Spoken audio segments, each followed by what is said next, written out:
in the 25th Separate Sikislav Airborne Brigade of the 7th Rapid Response Corps of the Air Assault Forces. Women carry out combat missions on par with men. Under enemy fire, they operate strike and reconnaissance drones on the hottest Pokrovsk front. Watch our report. Throughout the story, there will be a QR code and a card number on the screen, so join in and support our paratroopers, both men and women. They are in urgent need of funds to purchase the most essential equipment for the front line. The Spitz is small. Subscribe to the channel and give us a like. You don't often see women in combat units. Brittnina, callsign Pseudobug, captain in the Canadian Army. Since the start of the full-scale invasion, she has been training Ukrainian soldiers to operate the Leopard 2 tank. Later, she decided that she had to be where her skills would be most useful to the armed forces of Ukraine. Everyone told me no. No to a tank crew position. 2 reasons. The main one was the language. Because at that time, I didn't speak Ukrainian. And the second was, of course, that I'm a woman. A woman in a tank, not a chance. The 25th gave me a chance to sign a contract. A tanker. And I worked in the tank. I learned very quickly. T-80. On her very first day in combat, the girl destroyed a concentration of enemy infantry.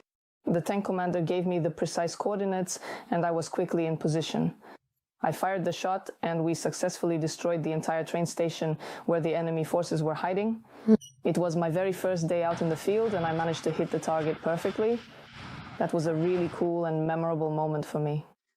When heavy armored vehicles on the battlefield gave way to drones, Brittany learned to pilot FPVs.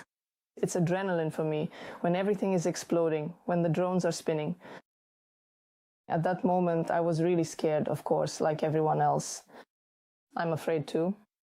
But once that brief moment has finally passed, I already feel a strong urge to go back and do it all over again. I truly wanted more time spent at the very front, and I found myself wishing for much more time out there on those missions. In the same platoon serves Malika, who in civilian life worked with children with autism. Now she pilots a reconnaissance Mavic. Back at the training center, everyone told me that no matter how much I wanted it, no one would let me go. There are no women at the positions. You'll be a clerk, you'll be a medic.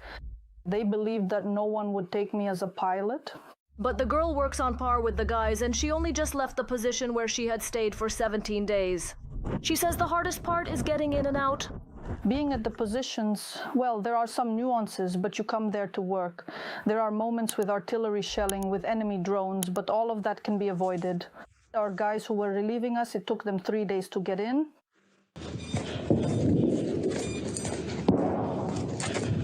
We were lucky when we were leaving because there was a very thick fog, really thick. There were hardly any enemy drones, hardly any artillery shelling. Along the route we were taking, that's why we made it out very quickly in just 2 hours. We literally ran those few kilometers. Masalyot, commander of the UAV platoon. He says he doesn't have girls or guys.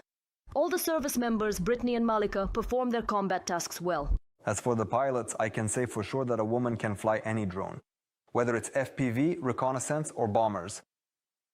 Absolutely any of them. The most important thing is that the person has the desire. When there's desire, that's 90% of success. She's full of energy. Brittany crazy. The girls are also among the first to show initiative. Yes, recently Brittany carried out a difficult evacuation and saved her comrades. 2 wounded soldiers were just sitting there and waiting for their evacuation. And they said that the vehicles simply couldn't get through the area. So we had to carry them out on foot ourselves. We covered 8 kilometers on foot. As we were walking along that path, I distinctly remember that during those very first 10 minutes out on the road, a large vehicle suddenly drove right past us and unfortunately struck 2 landmines. On the 3rd day of our journey, just as we had finally finished the entire route, our driver attempted to pick us up in the late evening. However, he unfortunately couldn't make it to our location because he was suddenly hit by an FPV drone strike. Consequently, we were forced to spend the entire night there, waiting until another driver in a different vehicle could eventually come to pick us up, and that is how we finally got out safely. The platoon's driver is a Roma. His job is to get the pilots closer to the position under the cover of enemy drones. She acts like a real man. She is focused and takes this very seriously. always on alert. Good job, girl. I didn't expect it, but well done. Girls also perform tasks like being a pilot. They are fully capable of it.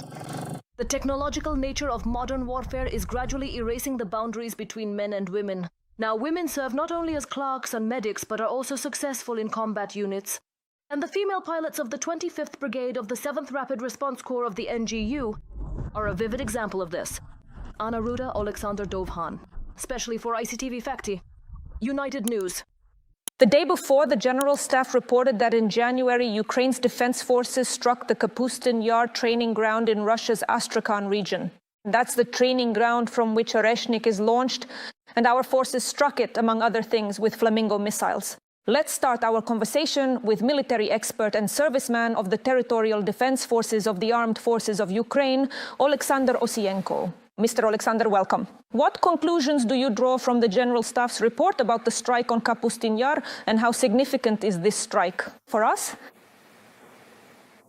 First and foremost, the strike is highly significant because there were intelligence reports indicating that the enemy was preparing an attack, which was expected to include the use of missiles, an Oreshnik missile on the territory of Ukraine. And as part of one of the combined missile and drone strikes, they intended to use, among other things, the Oreshnik missiles. And after carefully analyzing and taking all of this information into account, the National Defense Forces carried out a strategic operation to prevent this missile strike from ever happening. That is the first point to consider. Secondly, the goal was to actually undermine their international image and demonstrate to the world that Russia is unable to even protect the specific test site where these medium-range ballistic missiles are being launched. And in fact, this is to significantly diminish the capabilities and flexibility for the Russians, specifically ensuring that they cannot technologically launch this missile from other geographical launch sites, such as from Belarusian territory against Ukraine. That's impossible to do. They use the Astrakhan region, Capy Yar. Furthermore, and in addition, consequently, to proactively demonstrate that Capy Yar is within their reach. This was done so that Russia does not move the Oreshnik missile system there, and to prevent any further launches from that location against Ukrainian territory. And as we can clearly see now, the strike did not actually happen in January, but it is very likely that Russia was indeed planning it then. These were the findings of our intelligence community. The strike was a combined one. Various units of the defense and security forces took part in it, including the Special Operations Forces of the Armed Forces of Ukraine. A series of long-range drones were deployed in the operation, as well as Flamingo missiles. We can clearly see that the strategy is effective, because direct hits have been recorded and there is significant visible destruction. At such training grounds, as a rule, there isn't much military infrastructure due to the technical specifics of these locations, but there is still some. But the most important thing in this situation is to show that Capy Yar is already within reach, and not for the first time. That we are ready to deter the enemy, including from launching such missiles. By the way, this is also a demonstration to our partners of how things can be done and that there is nothing to be afraid of. This includes even those moments when the Kremlin threatens to use a wide range of missile systems there. Because last time Russia specifically used the Oreshnik in the Lviv region for a strike, aiming to disrupt the strategic plans of the willing coalition to deploy military contingents. In the long run, I sincerely hope that comprehensive and binding security guarantees will eventually be signed, and that this will ultimately be a success for the region's stability. And Russia is very wary of the possibility that foreign troops might appear on the territory of Ukraine. That is precisely why they planned another missile strike to demonstrate their strength and intimidate the West. And that's exactly why, by the way, there was a missile and drone attack on the day NATO Secretary General Mark Rutte arrived. This was also intended to demonstrate that Putin supposedly isn't afraid of NATO, the EU, or anyone else. And once again, Ukraine is debunking yet another Russian myth and showing that there is nothing to be afraid of. We simply need to contain the aggressor and punish them for the crimes they commit. Regarding not being afraid and punishing the aggressor, recently Senator Lindsey Graham once again called on Trump to give Ukraine Tomahawk missiles. If such a decision were to be made, say, in some alternative universe, how much time would our defenders need to master this weapon, and what would it take for us to do so? You know, I recently read with great pleasure a fascinating interview with one of the experienced commanders of a Patriot battery, who was among the very first to undergo that specialized training. And in fact, this dedicated serviceman operating this Patriot system successfully shot down a sophisticated Kinzhal missile that was heading directly for Kiev back in May of 2023. And he specifically mentioned that they called the command of the Air Force, their commander from the USA. And they said, well, we've already learned everything. Take us back. We're ready to destroy enemy targets. In other words, they progress so quickly and their motivation to master and learn is so strong that everything goes according to accelerated programs. And then most importantly, it works. Therefore, from the perspective of the mechanics of the process, it naturally takes several weeks at the very least. We understand this so that we can grasp and realize how it functions, how it works, to show everything, plus the time needed for logistics and travel. It takes several weeks at the very least. So this process can take 2 to 3 months. As for Tomahawks, right now we're talking about the possibility that these could be Typhoon version missiles with a range of 1,400 to 1,600 kilometers. They are specifically modified for launch from ground-based launchers because, as a rule, the US uses Tomahawk missiles from surface positions, mainly from ships, that is, from the Navy. We don't have such capabilities because we don't have the appropriate carriers that could launch them from the sea. Like Russia, for example, can launch Caliber missiles, so ground-based ones are the second option, and this is very promising because the US itself would like to conduct more tests of Typhoon missiles. They need this as well. Next, how do the interests of Ukraine and the US intersect here strategically, in my opinion? The fact is that all the actions of the American administration and President Trump are now aimed at increasing opportunities in the oil market for oil from the US and now from Venezuela. Something needs to be done about it.